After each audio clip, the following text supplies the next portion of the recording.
जीवित पुत्रिका व्रत की 3 कथाएं। जीवतवाहन राजा सियारिन और भगवान कृष्ण से जुड़ी व्रत की कहानी। नमस्कार मित्रों, आप सभी का फिर से एक बार हार्दिक स्वागत है। चिलो सियारो की कथा आइए दोस्तों जानते हैं। जीवित पुत्रिका व्रत में चिलो सियारो की एक कथा भी सुनी जाती है। वह संक्षेप में इस प्रकार से है। एक वन में सेमर के वृक्ष पर एक चील रहते थी। पास की झाड़ी में एक सियारिन भी रहती थी। दोनों में खूब पटती थी।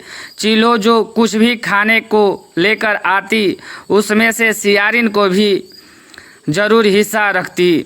सियारिन भी चीलो का ऐसे ही ध्यान रखती। इस तरह दोनों की जीवन आनंद से कट रहे थे।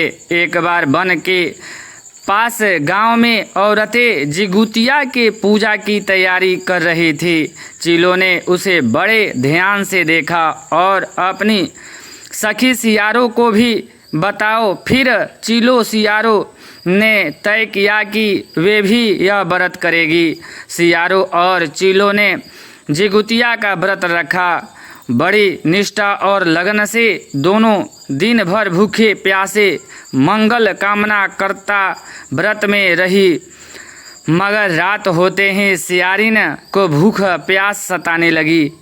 जब जबरदस्त बर्दाश्त न हुई तो जंगल में जाकर उसने मांस और हड्डी से पेट भरकर खाया।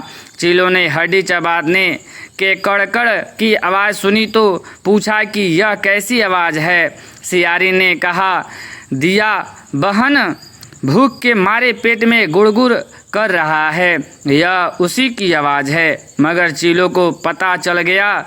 उसने सियारिन को खूब लताड़ा कि जब व्रत नहीं हो सकता तो संकल्प क्यों किया। सियारिन लज्जा गई पर व्रत भंग हो चुका था।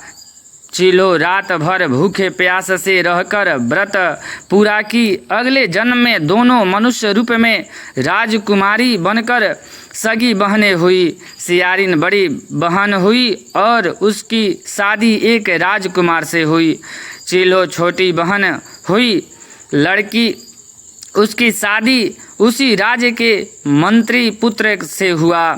बाद में दोनों राज और मंत्री बने। सियारिन रानी के जो भी बच्चे होते वे मर जाते, जबकि चिलो के बच्चे स्वस्थ और हट्टे कट्टे रहते। इससे उसे जलन होती। उसने सभी उसका सर कटवाकर डब्बे में बंद करा दिया, पर वह शीश मिठाई बन जाती और बच्चों का बाल तक बाका न होता। बार बार उसने अपनी बहन के बच्चों और उसके पति को मारने का प्रयास भी किया, पर सफल न हुई। आखिरकार दैव जोग से उसे भूल का आभास हुआ। उसने क्षमा मांगी और बहन के बताए पर जीवित पुत्रिका व्रत विधि विधान से किया तो उसके पुत्र भी जीवित रहे। आइए दोस्तों नंबर 2 कथा सुनते हैं। जीवित पुत्रिका व्रत कथा। गंधर्व के राजकुमार का नाम जेमुतवाहन था। वे बड़े उदार और परोपकारी थे। जेमुतवाहन के पिता ने वृद्ध अवस्था में वनप्रस्थ आश्रम में जाते समय उसको राज सिंहासन पर बैठाया, किंतु इसका मन राजपाट में नहीं लगता था। वह राज का भार अपने भाइयों पर छोड़कर स्वयं वन में पिता की सेवा करने चले गए। वन में ही जेमुतवाहन को मलेवती नामक राजकुमार राजकन्या से भेंट हुई और दोनों में प्रेम हो गया। एक दिन जब वन में भ्रमण करते हुए जेमुतवाहन काफ़ी आगे चले गए, तब उन्होंने एक वृद्ध विलाप करते हुए देखी। पूछने पर वृद्ध ने रोते हुए बताया, मैं नागवंश की स्त्री हूँ। मुझे एक ही पुत्र है। पक्षी राज गरुड़ के कूप से मुक्ति दिलाने के लिए नागों ने यह व्यवस्था की है कि वे गरुड़ को प्रतिदिन भक्षण हेतु एक युवा नाग सौंपते हैं। आज मेरे पुत्र शंखचूड़ की बलि का दिन है। आज मेरे पुत्र के जीवन का संकट में है और थोड़ी देर बाद ही मेरे पुत्र विहीन हो जाएंगे। एक स्त्री के लिए इससे बड़ा दुख क्या है कि उसके जीते जी उसका पुत्र न रहे। जीतवाहन को यह सुनकर बड़ा दुख हुआ। उन्होंने उस वृद्धा को आश्वस्त करते हुए कहा, डरो मत, मैं तुम्हारे पुत्र के प्राणों की रक्षा करूँगा।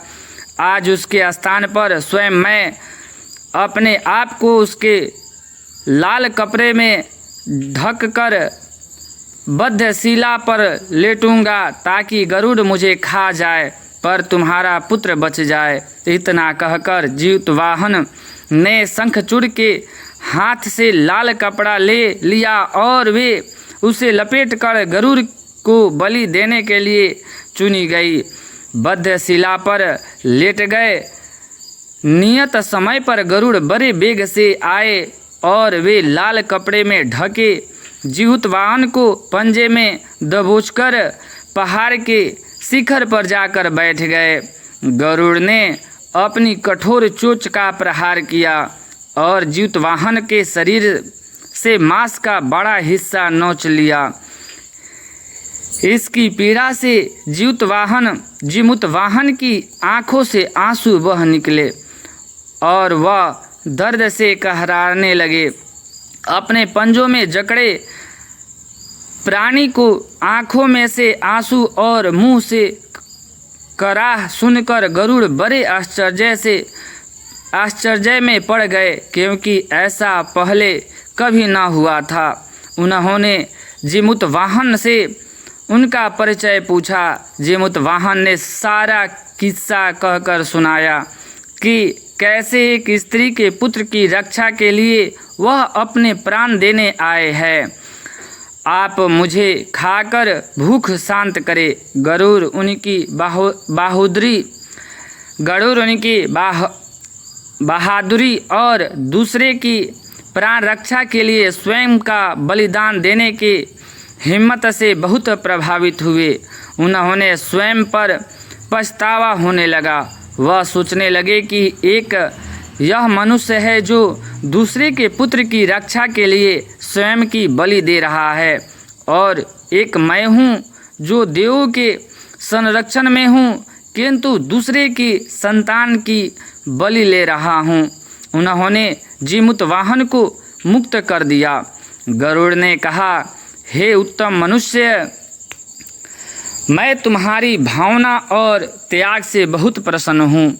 मैंने तुम्हारे शरीर पर जो घाव किया है उसे ठीक कर देता हूँ। तुम अपनी प्रसन्नता के लिए मुझसे कोई वरदान मांग लो। राजा जीमूतवाहन ने कहा कि हे पक्षीराज, आप तो सर्व समर्थ है। यदि आप प्रसन्न है और वरदान देना चाहते हैं तो आप सर्पों को अपना आहार बनाना छोड़ दे। आपने अब तक जितने भी प्राण लिए हैं उन्हें जीवन दान करें। गरुड़ ने सबको जीवन दान दे दिया और नागों की बलि न लेने का वरदान भी दिया। इस प्रकार जीमूतवाहन के साहस से नाग जाति की रक्षा हुई।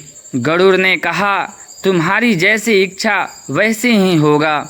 हे राजा, जो स्त्री तुम्हारे इस बलिदान की कथा सुनेगी और विधि पूर्वक व्रत का पालन करेगी, उसकी संतान मृत्यु के मुख से भी निकल आएंगे। तब से ही पुत्र की रक्षा हेतु जीमूतवाहन की पूजा की प्रथम शुरू हो गई। यह कथा कैलाश पर्वत पर भगवान शंकर ने माता पार्वती को सुनाई थी। जीवित पुत्रिका के दिन भगवान श्री गणेश, माता पार्वती और शिव जी की पूजा एवं ध्यान के बाद ऊपर बताई गए व्रत कथा भी सुननी चाहिए। आइए दोस्तों, हमारे YouTube चैनल को सब्सक्राइब कर लीजिए। प्रतिदिन 9 बजे पंचांग दैनिक राशि फल की प्राप्ति होती है। तो आइए नंबर 3 कथा सुने। भगवान श्री कृष्ण कथा। यह कथा महाभारत काल से जुड़ी हुई है। महाभारत युद्ध के बाद अपने पिता की मृत्यु के बाद अश्वत्थामा बहुत ही नाराज था और उसके अंदर बदला लेने की आग तीव्र थी, जिसके कारण उसने पांडव के शिविर में घुसकर सोते हुए 5 लोगों को पांडव समझकर मार डाला था। लेकिन वे सभी द्रौपदी के 5 संतानें थी। उसके इस अपराध के कारण उसे अर्जुन ने बंदी बना लिया और उसकी दिव्य मणि छीन ली, जिसके फलस्वरूप अश्वत्थामा ने उत्तरा की अजन्मी संतान को गर्भ में मारने के लिए ब्रह्मशिर अस्त्र का उपयोग किया, जिसे निष्फल करना नामुमकिन था। उत्तरा की संतान का जन्म लेना आवश्यक थी, जिस कारण भगवान श्री कृष्ण ने अपनी सभी पुण्यों का फल उत्तरा के अजन्मी संतान को देकर उसको गर्भ में ही पुनः जीवित किया। गर्भ में मरकर जीवित होने के कारण उसका नाम जीवितपुत्रिका पड़ा और आगे जाकर यही राजा परीक्षित बना। तभी से इस व्रत को किया जाता है। दोस्तों, वीडियो पसंद आए तो लाइक सब्सक्राइब जरूर कर दें, ताकि प्रतिदिन आप सभी के पास अद्भुत ज्ञान की कहानियाँ मिलती रहेंगी। और चैनल अच्छा लगे तो सब्सक्राइब कर दीजिए मित्रों। धन्यवाद। फिर मिलते हैं आगे।